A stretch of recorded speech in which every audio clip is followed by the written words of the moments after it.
Pour une raison de sécurité évidente, la voix et le look de ce youtubeur ont été modifiés. Afin de conserver son anonymat, nous l'appellerons le gardien du ciné-merde.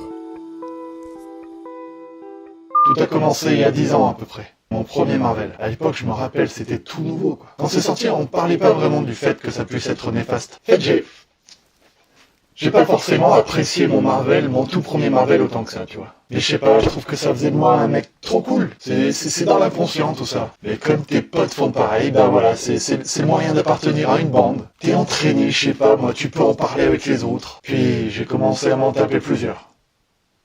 2, 3, tout un paquet. Un sacré paquet de Marvel. Tu finis par plus les compter, tu finis même par aimer ça. Ah, au début tu penses que tu peux t'en défaire facilement, hein. Ah, au début tu penses. Au début tu penses. Tu te rends pas compte que c'est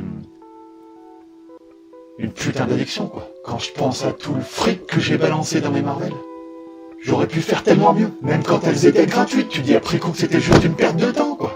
Putain. Putain, excusez-moi.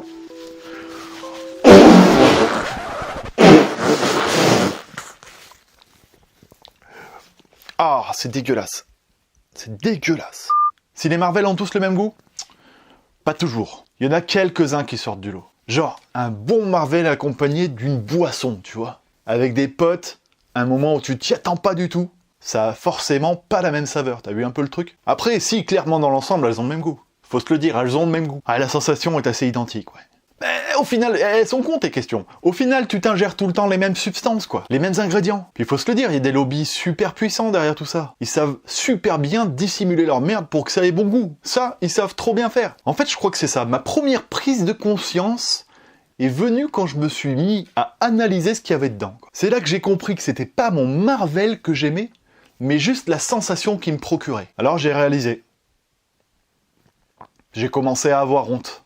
À me faire des Marvel en cachette. Ce qui est malsain, c'est que t'as l'impression de te sentir mieux après un Marvel. C'est de l'illusion, hein, parce que c'est faux. J'ai rencontré autour de moi de plus en plus de gens addicts. Oh, ça m'a aidé à prendre conscience.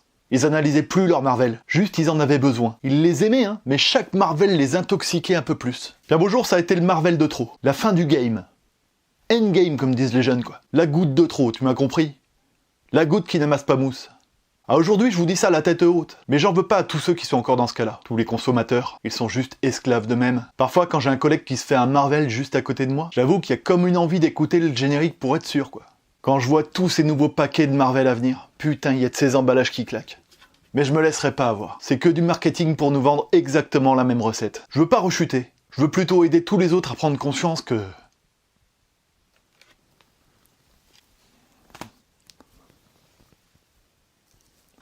Marvel, c'est de la merde.